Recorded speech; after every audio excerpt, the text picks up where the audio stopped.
ధర్మ అర్థ కామముల యందు ఈ క్షేత్రమును నువ్వు అతిక్రమించనని మాటి నేను ఈ అమ్మాయిని నువ్వు ఉద్ధరింపబడడానికి నీకు ఇస్తాను, పిచ్చి పిచ్చిగా ప్రవర్తిస్తే తీసుకుపోతాను మళ్ళీ అని చెప్తాడు తండ్రి. అంటే ఆ మాట అనకూడదు కాబట్టి అనడంతే. అంటే దాని అర్థం అదే, నువ్వు ఇలా ఉంటే ఉంటుంది నీతోనే, అలా ఉండాలి. కాబట్టి ధర్మేచ అర్థేచ కామేచ నాతిచరామి, నేను ఈ స్త్రీని అతిక్రమించను. ఇప్పుడు భారతీయ సాంప్రదాయంలో భార్య దేని కొరకు అంటే ముందు తాను ధర్మమునందు నడచుట కొరకు, ధర్మపత్ని అయి తాను నడవాలి, ఆవిడ నడవాలి, ఇద్దరూ కలిసి నడవాలి. నడిచి ఏం చెయ్యాలి? ఆయన ఈవిడ్ని ఉద్ధరించాలి, ఈవిడ ఆయన్ని ఉద్ధరించాలి. ఇద్దరూ ఒకరినొకరు ఉద్ధరించుకుంటూ నడవాలి. అలా నడవడానికి సంసారం. ఇప్పుడు మీరు ఈ నడవడంలో ఒక గమ్మత్తుంది. శత్రువులెవరు? ఇంద్రియములే. ఈ ఇంద్రియములకి సుఖం ఏమిటో తెలియచెప్పలేదనుకోండి, మీరు దీనికి ఏదో రుచి, ఇప్పుడు మిగిలినటువంటి తుచ్చమైన విషయముల గురించి పోని పక్కన పెట్టండి. ఒక రుచికరమైన ఆహారమును తినడం మీద రసేంద్రియములకు మక్కువ ఉంది. ఏదో ఈ కూర తిందాం, ఈ పులుసు తిందాం, వంకాయ పచ్చి పులుసుగా తిందాం, వంకాయ పెరుగు పచ్చడిగా తిందాం, ఎన్ని కోరికలు. అదే వంకాయ, ఇన్ని కోరికలు ఉన్నాయి. కానీ అప్పుడు ఎలా తీరుతుంది? సంసారమునందుండి అందులో ఏమాత్రమూ తప్పు లేదు, నువ్వు తినవచ్చు, భోగం అనుభవించవచ్చు. వంకాయ తినద్దని వేదం ఏం చెప్పలేదు నీకు, తినచ్చు. కానీ వైరాగ్యం అంటే ఏమిటో తెలుసా అండి? చాలామంది ఒక పొరపాటు పడుతుంటారు. వైరాగ్యం తనంత తాను కదిలి వచ్చే వస్తువు కాదు. వైరాగ్యం ఎలా వస్తుందో తెలుసా? మీరు లోపల ఒక పరిశీలన చేస్తుంటే వైరాగ్యం వస్తుంది. ఆ పరిశీలన ఏమి? ప్రతి క్షణం జరుగుతూ ఉండాలి. ఉదాహరణ ఒక్కటి చెప్తాను మీకు. నాకు ఏదో ఒక అరటికాయ బజ్జీ అంటే చాలా ఇష్టం అనుకోండి.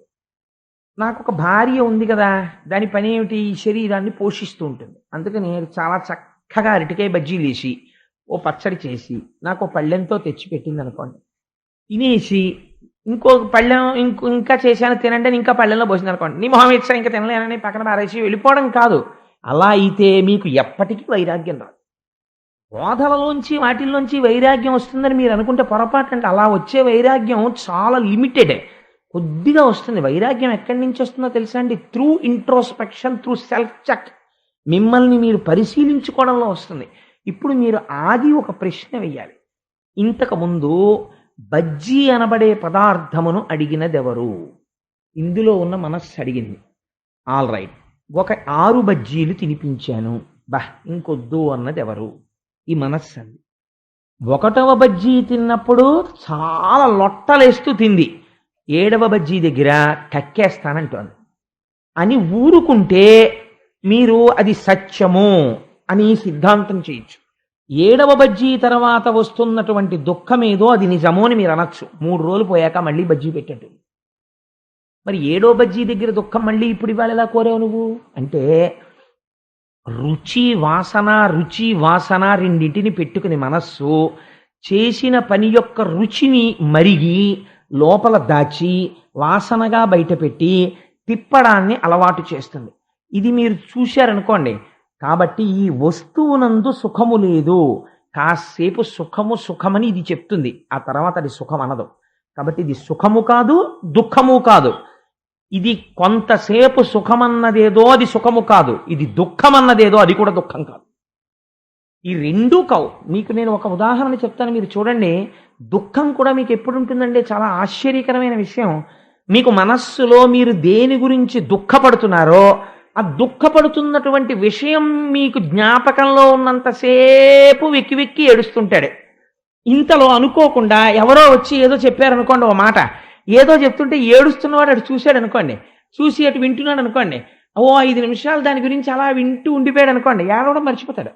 ఎందుకంటే దేని గురించి శోకిస్తున్నాడో దాన్ని మనసు వదిలిపెట్టింది, కాసేపు శోకం పోయింది.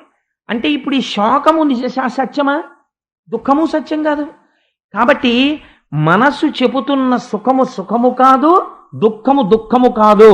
కాబట్టి ఈ సుఖ దుఃఖములు రెండూ కూడా మనసు చేత సృష్టింపబడిన ద్వంద్వములు. దీనికి అతీతముగా ఏదో ఉంది, దానికి దుఃఖము యొక్క భాష అంటదు. అది నిజమైన ఆనందం. ఆ ఆనందం ఇది ఎంత చూసినా ఎంత అనుభవించినా అది ఎప్పుడూ సుఖముగా ఉండే వస్తువు ఒకటి ఉన్నది అని మన వేదము చెప్తున్నది. అది ఏది అని మీరు వెతకడానికి దీన్ని వదిలిపెట్టడం మొదలెట్టారనుకోండి, అది వైరాగ్యం. ఇప్పుడు మనసు చెబుతున్నవన్నీ ద్వంద్వములే అని మీరు తెలుసుకుంటే అది చెప్పిన వాటికన్నిటికీ నవ్వేసి వెళ్ళిపోతుంటారు. ఇప్పుడు ఏమైంది? అది వైరాగ్యమైంది. ఈ వైరాగ్యం ఎక్కడి నుంచి రావాలి? భోగంలోంచే రావాలి. భోగంలోంచి రోగం వస్తోందో, భోగంలోంచి యోగం వస్తోందో మీ నడువడి బట్టి ఉంటుంది. సంసారం అందరూ చేస్తారు. సంసారము చెయ్యని వాళ్ళు ఎవరు ఉండరు. గృహస్థాశ్రమంలో ఉంటారు, చాలామంది ఉంటారు. ఎక్కడో మహాత్ములు బ్రహ్మచర్యం నుంచి సన్యాసంలోకి వెళ్ళొచ్చు.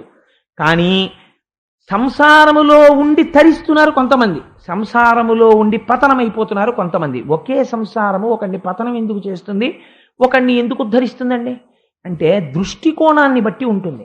ఒకడు సుఖం అనుభవిస్తూ లోపల పరిశీలన చేస్తున్నాడు, ఇది సుఖము కాదు, కాసేపటి తర్వాత తృప్తి పడిపోయి ఇంక అక్కర్లేదంటోంది, కాబట్టి ఇది సుఖము కాదు, ఇది దీని మాయ, దీని ఆట అని తెలుసుకుంటున్నాడు. వైరాగ్యం పొందుతున్నాడు ఆ మనసుని ధిక్కరించి. ఒకడు అదే సుఖమని అది ఏం చెప్తే దానికి లొంగుతున్నాడు. వాడు ఎప్పుడూ సంసారమును భోగము కోసమే వాడాడు. అందులోంచి ఏమొస్తుంది? రోగం వస్తుంది. ఒకడు సంసారమును దేనికి వాడాడు? అదే భోగమును పట్టుకుని ఇది సుఖము కాదు అని తెలుసుకోవడానికి వాడుతున్నాడు. ఇప్పుడు ఆయనకి ఏమొచ్చింది? యోగం వచ్చింది. యోగం ఎందులోంచి వచ్చింది? వైరాగ్యంలోంచి వచ్చింది. ఇప్పుడు చెప్పండి, వైరాగ్యం ఎక్కడి నుంచి వచ్చింది? వైరాగ్యం పైనుంచి రాదు. వైరాగ్యం ఎక్కడి నుంచి వస్తుంది? ఇక్కడి నుంచే వస్తుంది. ఇక్కడి నుంచి ఎలా పుడుతుంది? సడన్గా అలాగుండడం కాదు, మీ పరిశీలన చేత అది పుడుతూ వస్తుండడం ప్రారంభం చేస్తుంది. అది మెల్లగా మనస్సే కారణము అని స్థిరమైన నిర్ణయం ఏర్పడిపోతే ఇంటోటో సంపూర్ణముగా మనస్సు చెప్పిన మాటని తిరస్కరిస్తుంది. అప్పుడు గట్టి వైరాగ్య భావన నిలబడుతుంది. దీనికి సంసారమును ఆలంబనముగా చేసుకుని నడుస్తారు కొందరు. సంసారమందలి భోగమునందు మగ్నమైపోతాడు ఒకడు. ఇంతే తేడా. ఇప్పుడు గృహస్థాశ్రమాన్ని ఎలా వాడుకోవాలి? నోటి మాటతో చెప్తే కుదరదు. ఒక మహాత్ముడి జీవితాన్ని మీకు తీసుకొచ్చి చూపిస్తున్నారు వ్యాసుల వారు. అది ఆయన ప్రయత్నం. ఇప్పుడు ఈ కోణంలో మీరు వినండి. అందుకే భాగవతంలో ఒక్కొక్క ఘట్టం వింటుంటే ఏదో ఒక ఫలితము మనస్సుకి అంది తీరుతుంది. ఏమా ఫలితము? ఇప్పుడు మీరు ఏ స్థాయిలో ఉన్నవారికి ఆ స్థాయిలో అనుభవిస్తారు. చూడండి ఎంత గొప్పగా మాట్లాడతారో. కర్దమ ప్రజాపతిని చూసి శ్రీమన్నారాయణుడు కన్నుల వెంట నీరు కార్చుట ఏమి, ఆనంద భాష్పములు రాలుట ఏమి? ఆనందము దుఃఖము అని రెండు లేని వాడికి ఆనంద భాష్పాలు రావడం ఏమిటి అంటే, ఈయన కోరబోతున్న కోరిక ఏమిటో ఆయనకి తెలిసి ఆయన భార్యను అడగబోతున్నాడు. భార్య కోసం తపస్సు చేసిన వాడు ఎవడున్నాడు ప్రపంచంలో 10,000 సంవత్సరాలు? అంటే గృహస్థాశ్రమంలో తరించడానికి ఏది మార్గమో లోకులకు చెప్పి గృహస్థాశ్రమము యొక్క వైశిష్ట్యమును ఆవిష్కరించగలిగిన ఒక మహాపురుషుడు ఇవాళ నా గురించి తపస్సు చేశాడు. వేదము చెప్పడం కాదు, ఇవాళ నిరూపిస్తున్న ఒక మహాత్ముడు నా ఎదుట నిలబడ్డాడు. ఒక భార్య యొక్క గొప్పతనాన్ని చెప్పగలిగిన వాడు నిలబడుతున్నాడు. ఇది ఆయన ఆనందం. కన్నుల వెంట నీరు కారింది. శ్రీమన్నారాయణుడికి ఆనంద భాష్పాలు పడ్డాయి. అది బిందు సరోవరమైనది. ఎంత ఉత్కృష్టమైన స్థితి చూడండి మీరు అసలు అందులోనే. అందుకని ఇటువంటి స్థితి కలిగినటువంటి కర్దమ ప్రజాపతిని శ్రీమన్నారాయణుడు అడిగారు, నాయనా నువ్వు ఏ కోరికతో ఇంత తపస్సు చేశావు అని. ఆయన అన్నాడు, నేను చతుర్ముఖ బ్రహ్మ చేత సృష్టించబడ్డాను. చతుర్ముఖ బ్రహ్మ నాకు ఒక కర్తవ్యోపదేశం చేశారు. నువ్వు ప్రజోత్పత్తిని చెయ్యి, నువ్వు సంతానమును కను అని చెప్పారు. నన్ను కన్న తండ్రి ఆయన మాట పాటించడం నా ప్రథమ కర్తవ్యం. అందుచేత ఇప్పుడు నేను ఆయన మాట పాటించాలి. మాట పాటించాలంటే, ప్రజోత్పత్తిని చెయ్యాలంటే నాకు సౌశీల్య అయిన భార్య కావాలి అన్నాడు. చూడండి ఎంత గొప్ప మాట అన్నాడో చూడండి. ఎందుచేతంటే చిత్రంగా ఉంటుంది. రామకృష్ణ పరమహంస వివాహం చేసుకుని కూడా శారదాదేవిని ఎప్పుడూ తీసుకెళ్ళలేదు. తీసుకెళ్ళకపోతే శారదాదేవి దగ్గరికి వచ్చి కొంతమంది చెప్తుండేవారు, నీ భర్త పిచ్చివాడు అయిపోయాడు, తిరుగుతున్నాడని.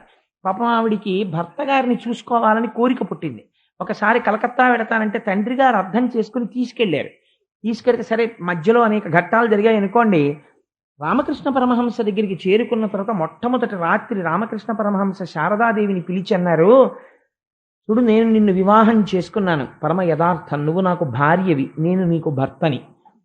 భార్యాభర్తల సంబంధము చేత కేవల భోగములను అనుభవించి డొల్లయైన సంసారమునందు ప్రవేశించి నీవు పతనమై నేను పతనమై ఉండిపోదామంటే నాకు అభ్యంతరము లేదు, తాళి కట్టాను కాబట్టి. లేదు, నీవు నాకు భార్యవై నేను నీకు భర్తనై సంసారమనగా కేవలము బిడ్డలని కనడము కాదు, కామోపభోగము కాదు, ఈశ్వర పాదములు పట్టి తరించడంలో నువ్వు నాకు నేను నీకు ఆలంబనంగా నిలబడదామంటే మాట ఇయ్యగలవా అని అడిగారు. అంటే శారదామాత అంది, ఇలాంటి సంసారాలు ఎన్ని జన్మలు చేశానో తరించిపోవడానికే మన ఇద్దరం దంపతులుగా మిగిలిపోదాం. అంతే, ఇద్దరు తరించిపోయారు. ఇప్పుడు భార్య సౌశీల్య కాలేదనుకోండి. అందుకే కోడల్ని తేవడానికి, భార్యని తేవడానికి కొడుక్కి అధికారం ఎవరిది అంటే ఆ అధికారం ఎవరిదో తెలుసా అండి? కేవలము తండ్రిదే. ఇందుచేత తన తేజస్సు బయట నడుస్తోంది కొడుకుగా. ఆయనకి ఎటువంటి భార్య అయితే ఆయన తరించగలడో, తండ్రి గుర్తుపట్టగలడో, అందుకని తండ్రి వెతికి తీసుకురావాలి కోడల్ని. కాబట్టి ఇప్పుడు ఎవరాయనికి తండ్రి? శ్రీమన్నారాయణుడే తండ్రి. బ్రహ్మకి శ్రీమన్నారాయణుడికి అభేదం మీరు వింటున్నారు కదా రోజు. అందుకని ఇప్పుడు తండ్రి నిర్ణయించాలి. ఇది ఎంత లౌకికమైనటువంటి ధర్మాన్ని ఆవిష్కరిస్తున్నాడో చూడండి. తను వెతుక్కోలేక చేతకాని వాడై కాదు, తను తరించడానికి గృహస్థాశ్రమంలో తన తండ్రి చెప్పాలి తనకి అనుకూలవతి అయిన ఇల్లాలెవరో. ఇటువంటి వాడిని చూసి ఆనంద భాష్పాలు రాల్చాడు. నాన్నగారు మీరు చెప్పిన పుస్తకాలు చదువుకున్నాను, మీరు చెప్పిన కోర్సు చదివాను, మీరు చెప్పిన ఉద్యోగం చేశాను, నా మనస్సు నాది, మీరు చెప్పిన పిల్లలు నేనెందుకు చేసుకుంటానన్నవాడు కొడుకు కాడు. అలా కొడుకు యొక్క సౌశీల్యాన్ని చూడగలిగిన వాడై ఉండాలి తండ్రి. ఈ అమ్మాయి అయితే నీకు కట్నం ఎక్కువ తీసుకొస్తుందిరా అన్నవాడు కాడు తండ్రి. ఇటువంటి పిల్లని చేసుకుంటే మన వంశం తరిస్తుందిరా అని చెప్పినవాడు తండ్రి. అందుచేత మహానుభావుడు రామాయణంలో అంటారు, ప్రియాతు సీత రామస్య దారాహ పితృకృత ఇతి. రామచంద్రమూర్తికి సీతమ్మ చాలా ఇష్టము. ఎందుచేత? మొదటి కారణమేది?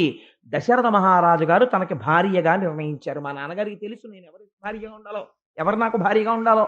సీతమ్మని నిర్ణయించారు. అందుకని గౌరవము, తండ్రి యొక్క తీర్పు మీద గౌరవం. అలా ఇప్పుడు ఆయన ఎవరిని అడగాలి? తండ్రిని. నేను గృహస్థాశ్రమంలోకి వెళ్ళమని చిత్రముఖ బ్రహ్మగారు చెప్పారు, కానీ పిల్లని చెప్పలేదు. ఏ పిల్ల నాకు సౌశీల్యవతియో, ఏ పిల్లని నేను చేసుకుంటే తరించగలనో, కేవలము ధర్మేచా అర్థేచా కామేచా నాతి చరామి అని బూట్లు వేసుకుని, టై కట్టుకుని, కోట్ వేసుకుని, పెళ్ళవకముందే రిసెప్షన్లో పక్క పక్కన కుర్చీల్లో కూర్చుని వచ్చిన పెద్దలకి బూట్లు ఇప్పకుండా నమస్కారాలు పెట్టిన పెళ్ళిళ్ళు కావు. ఇలా ఆలోచించిన పెళ్ళిళ్ళు.